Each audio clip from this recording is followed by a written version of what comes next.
Right age లో right foundation తో residence schools ఇప్పుడు హైదరాబాద్ అంతటా. ఫోన్ ట్యాపింగ్ కి సంబంధించినంలో రెండోసారి సిట్టు, మొదటి సిట్టు ఆల్రెడీ విచారణ కంప్లీట్ చేసింది, రిపోర్ట్ ఇచ్చింది. ఇప్పుడు మళ్ళీ స్పెషల్గా ఐపీఎస్ అధికారులతో మళ్ళీ ఒక స్పెషల్ సిట్టు సజ్జనార్ నేతృత్వం వహిస్తారు. సో ఈ సిట్టు ద్వారా ఏం రాబడదాం అనుకుంటారు? రీజన్ ఏం జరుగుతుంది? ఏమీ లేదండి. ఆయన 15 రోజులు ఇప్పుడు ఉండడు, తెలంగాణలో ఉండడు, దావోస్ పర్యటనకు వెళ్తాడు, తర్వాత యూఎస్కి వెళ్తాడు. ఈ 15 రోజులలో తన పీఠం ఏమైనా కదలబోతుందా? ఎందుకంటే రియల్ కాంగ్రెస్, ఒరిజినల్ కాంగ్రెస్, టీడీపీ కాంగ్రెస్ విడిపోతున్నాయి, మన కళ్ళ ముందే కనపడుతుంది ఇప్పుడు మనకి. ఆయన మొన్న టీడీపీని ఎన్కేసుకెళ్ళడానికి కారణం కూడా అందులో భాగమే, ఖమ్మంలో కనపడుతుంది మనకి.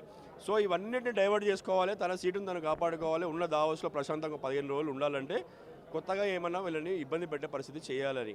కొత్తగా ఏమి ఉండవు, ఎందుకంటే ఎవరండి ముగ్గురు నాయకులు నిట్ట నికార్సుగా నిలబడి ఉద్యమం చేసి తెలంగాణ రాష్ట్రాన్ని సాధించి అభివృద్ధి సంక్షేమం చేసిన వ్యక్తులు. రెసిడెన్స్ స్కూల్స్ తో మంచి చదువుతో పాటు all round development. Right age లో రైట్ ఫౌండేషన్ తో రెసిడెన్స్ స్కూల్స్ ఇప్పుడు హైదరాబాద్ అంతటా. ఇప్పుడు కూడా ఏమవుతుందంటే ఎగ్జామినేషన్ పిలిస్తే ఏం చెప్తారు? హరీష్ రావు గారు ఏం చేశారు మీరు అని అడిగితే, ఉద్యమం చేసినా, రాష్ట్రాన్ని సాధించినా, అభివృద్ధి చేసినా, మూడు తప్ప ఏమైనా చెప్పడానికి ఉంటుందా? ఇటువంటి పరిస్థితులలో ఎవరు విశ్వసిస్తారండి మిమ్మల్ని? ఈరోజు హరీష్ రావు మొన్నటి వరకు ఎమ్మెల్యేలు, మాజీ ఎమ్మెల్యేలు, కొంతమంది అధికారులు సిట్టు విచారణ కంప్లీట్ అయింది. హరీష్ రావు తర్వాత నెక్స్ట్ కేటీఆర్, తర్వాత చివరిగా కేసీఆర్కి నోటీస్. అదే చూస్తున్నాం కదండి 2 సంవత్సరాల నుండి.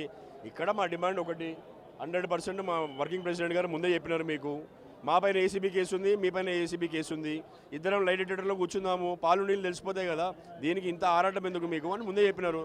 దమ్ముంటే అది స్వాగతించండి, దానికి రండి, ఆ డిమాండ్కి ముందుకు రండి. మా అబ్బాయి 6th వచ్చాడు, స్కూల్ మార్చాలండి. కంగారు పడకండి. రెసిడెన్స్ స్కూల్స్ తో మంచి చదువుతో పాటు all round development. Right age లో రైట్ ఫౌండేషన్ తో రెసిడెన్స్ స్కూల్స్ ఇప్పుడు హైదరాబాద్ అంతటా.